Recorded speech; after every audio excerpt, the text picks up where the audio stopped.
Et oui, bonjour, la communauté de coups critiques, c'est encore moi, Pépé, et aujourd'hui, c'est la deuxième partie sur la création de personnages non-joueurs mémorables. Si vous ne l'avez pas vu, je vous conseille d'aller voir ma première partie où j'entame le sujet, alors qu'aujourd'hui, nous allons tomber dans d'autres techniques et thèmes qui aideront à parfaire l'identité et l'effet mémorable que peut projeter un personnage non-joueur aux yeux des personnages joueurs.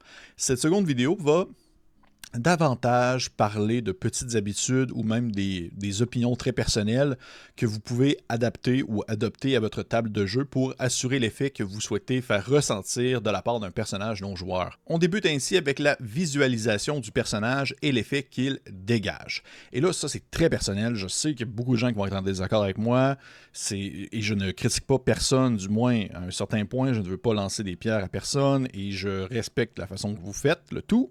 Je prends vraiment des précautions. Mais pour ma part, je trouve que ça peut être très intéressant de présenter certains personnages non-joueurs avec un visuel spécifique, des images qui peuvent afficher qui ils sont, mais je crois que c'est intéressant et même important de ne pas se limiter à la vue pour afficher l'effet que va produire un personnage non-joueur.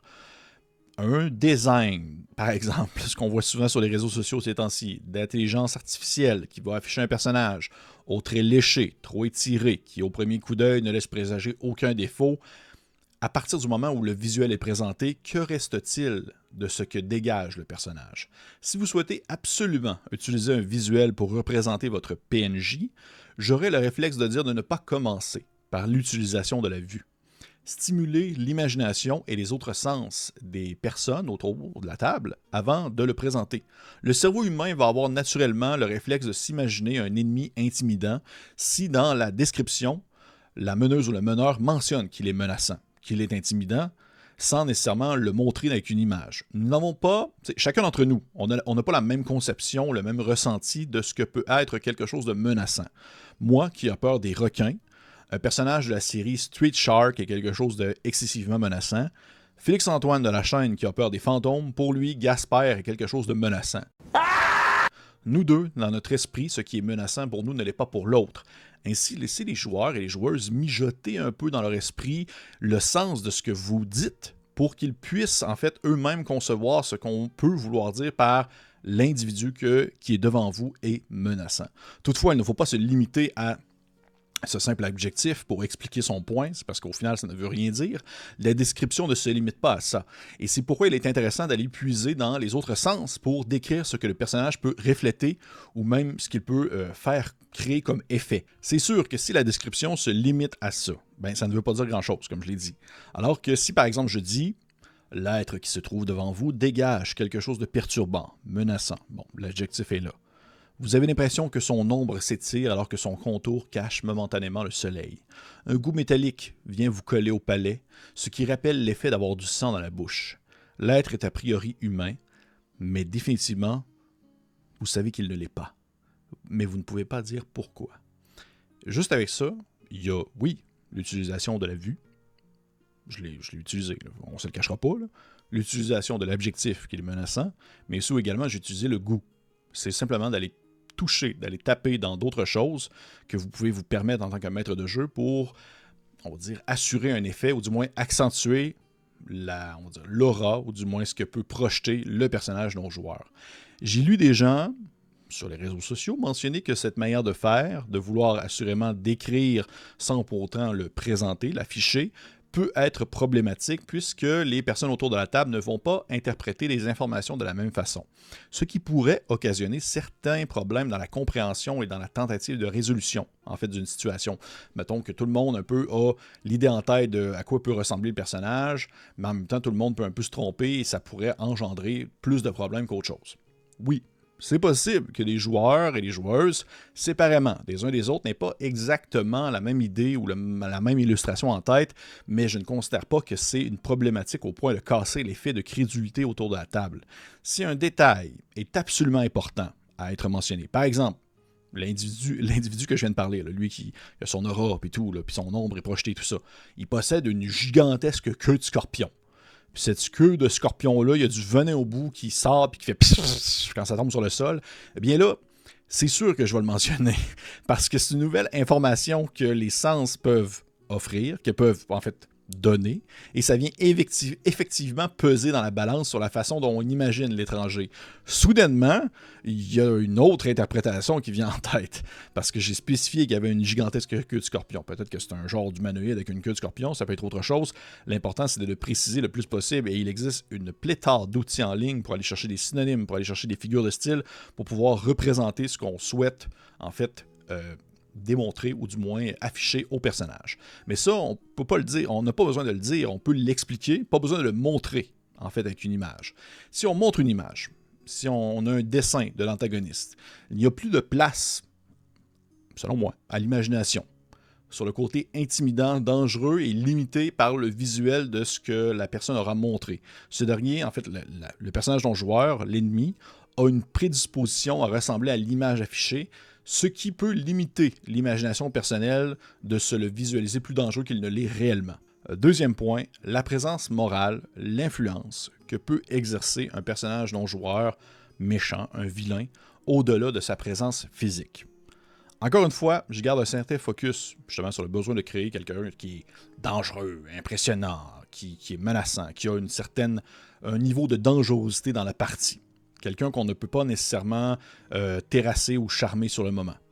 La présence morale, l'influence, avant la présence physique. À D&D, dès qu'un ennemi entre en scène, ça devient souvent une question de chiffres, de calcul, de distance entre lui et les personnages, des dégâts, X jet de sauvegarde contre X, et etc. Tant que l'ennemi n'est pas encore affiché, tant que l'ennemi n'est pas présent, il peut faire ce qu'il veut, pour être menaçant, et les personnages ne peuvent rien y faire en soi, du moins rien contre lui spécifiquement, rien contre lui directement.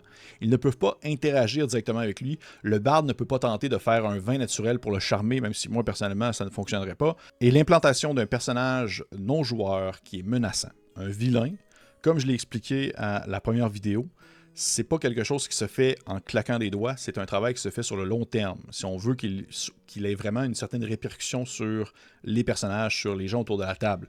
Il ne peut pas arriver soudainement et être cette fameuse menace que tout le monde craint, s'il n'a pas préalablement instauré une certaine ambiance ou qu'il n'a pas préalablement démontré ce qu'il sait faire.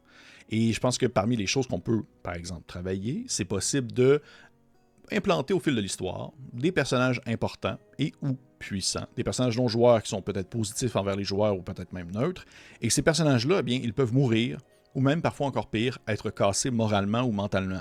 Le maître de jeu ne peut pas contrôler ce que les personnages pensent. C'est normal.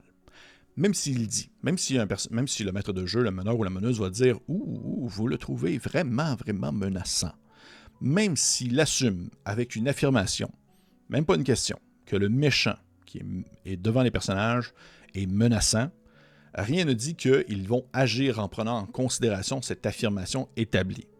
Surtout s'il n'y a pas de règles qui gèrent, on va dire, l'aspect moral ou mental des personnages, ce qui est la majorité des jeux, même si beaucoup d'autres jeux l'ont, et moi j'apprécie bien ça. Toutefois, un meneur ou une meneuse peut tout à fait tout contrôler ce qui se déroule au-delà des actions des personnages, alors qu'il faut utiliser le monde qui entoure les personnages pour assurer l'effet que peut émettre un vilain. Mettre à mort des proches des personnages, par exemple, battre en duel un ancien maître d'armes des personnages, acheter le silence ou la loyauté de personnages non-joueurs que les personnages considéraient comme des amis, avoir une influence sur ce que les personnages sont aujourd'hui comme individus, tout ça, ce sont des choses qu'un vilain peut mettre en scène et qui peut améliorer ou du moins accentuer l'effet qu'il va projeter.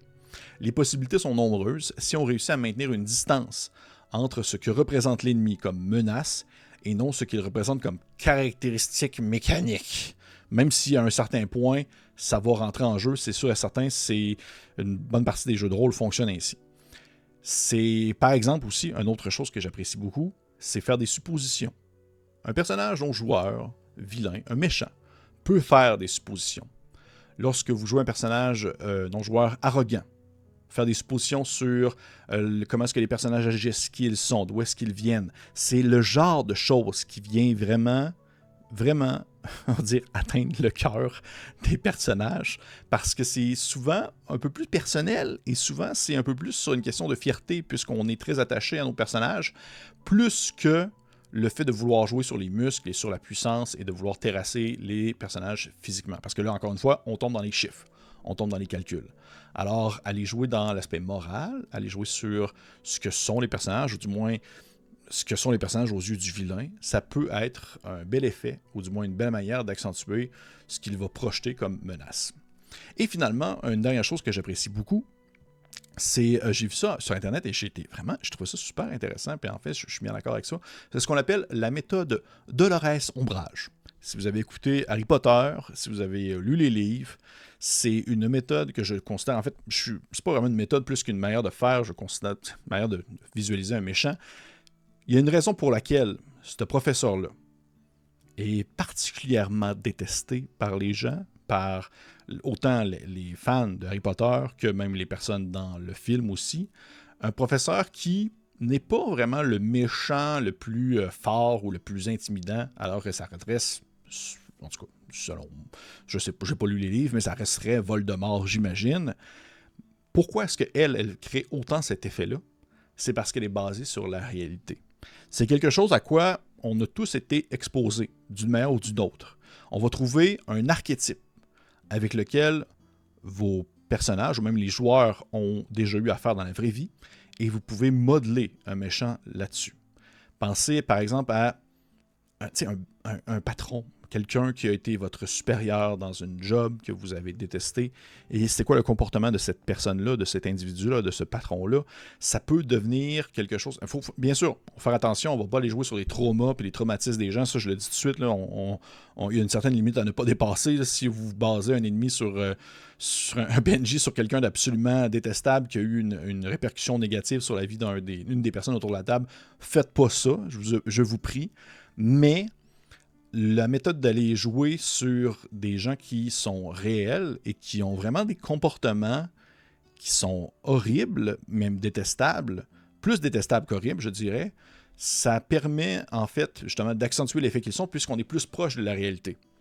C'est un peu ce qu'on appelle l'effet, il y a aussi ça, j'avais déjà lu ça quelque part, c'est l'effet Dragon Ball. L'effet où, à un certain point, la menace est tellement grande, est tellement immense, est tellement difficile à imaginer, à visualiser, qu'elle ne crée plus réellement d'impact aux yeux des lecteurs, aux yeux des gens qui sont dans la partie. Donc, même un ennemi qui est plus terre à terre, mais qui a un comportement, ou du moins une certaine influence et une attitude qui reflète quelque chose de réaliste, mais de particulièrement comme désagréable et à la limite épeurant, ça va avoir plus d'effet qu'un gros crime de dragon à 8 têtes qui crache du feu puis qui se mange entre lui, là, qui mange les têtes entre lui. J'imagine que ça pourrait arriver. Donc, c'est la méthode de Dolores Ombrage. Et ça, je trouve ça intéressant pour jouer sur un vilain. Et là, bien entendu, là, encore une fois, voyez-vous, j'ai joué beaucoup sur l'effet premier, ou du moins juste l'aura que va faire un personnage non-joueur. J'ai pas mentionné qu'est-ce que fait un bon vilain en soi, son planning, son plan, quelqu'un qui a une ambiguïté morale, quelqu'un qui a finalement est du côté des joueurs, mais qu'ils ne le savent pas. Il y a plein de choses à aller travailler là-dessus, et ça, il y a beaucoup déjà de vidéos et de sujets et d'articles sur le sujet. Je voulais vraiment plus parler sur l'effet, l'impact que fait un personnage non-joueur menaçant, un méchant, comment est-ce que celui-ci peut réellement avoir une certaine influence indirecte ou directe dans la partie. Et bien entendu, côté mécanique, ça mettons, vous jouez par exemple à Donjon Dragon, ou même d'autres jeux qui sont compatibles avec ça, il y a différentes méthodes pour, disons, donner un peu plus de piquant au vilain en lui offrant des façons, du moins certaines capacités qui vont au-delà de ce que peuvent faire les personnages, parce que sinon, s'il est seul et qu'il se ramasse face au personnage, il y a de très bonnes chances qu'il se fasse défriper, comme on dit, qu'il va se faire ramasser et virer de bord comme un bas, et ça ne sera pas du tout quelque chose de mémorable, et c'est quelque chose que je constate très décevant lorsqu'un vilain a une fin qui est plus que triste et pas du tout dans un beau momentum. Ça se travaille sur le long terme, ça se travaille, ça se prévoit. Et j'espère que ça a été appris. J'espère que vous avez appris des choses. J'espère que vous avez eu des réflexions. Cette vidéo-là était un peu moins justement sur les techniques à mettre en place. C'était plus justement des avis personnels, des petites choses, des petites astuces que je trouve intéressantes dans le contexte d'un vilain pour la personnalisation et l'impact d'un personnage non-joueur qui est un méchant. Et j'espère que vous avez apprécié ça. J'espère que vous avez apprécié aussi la première vidéo. Si ce n'est pas fait, je vous encourage à aller la voir. Je vous encourage aussi à liker, partager. Partagez donc un peu les vidéos. Si vous voulez, vous n'êtes pas obligé. Et abonnez-vous aussi. Abonnez-vous, ça serait cool. Et pour les autres, on se dit à une prochaine capsule. Si vous avez d'autres sujets comme ça, là, voyez-vous, ce sujet-là, je l'ai vu apparaître sur un groupe Facebook de Donjons Dragons Québec. Et je trouvais ça intéressant. J'ai fait, c'est vrai que c'est quand même intéressant comme sujet. Et si jamais vous avez d'autres questions comme ça, mettez-les en commentaire. Pour vrai, mettez-les en commentaire. J'aimerais ça pouvoir réfléchir un peu sur quoi parler. Des fois, je manque d'idées et en ce moment-là, je dois aller fouiller sur les groupes pour pouvoir trouver un peu des sujets qui font jaser et qui ont un certain intérêt pour les communautés. Et sinon, bien, on se dit à la prochaine. On va se parler, j'imagine. Hein? On va s'écrire. On s'écrit des belles lettres. Au revoir. Bye bye.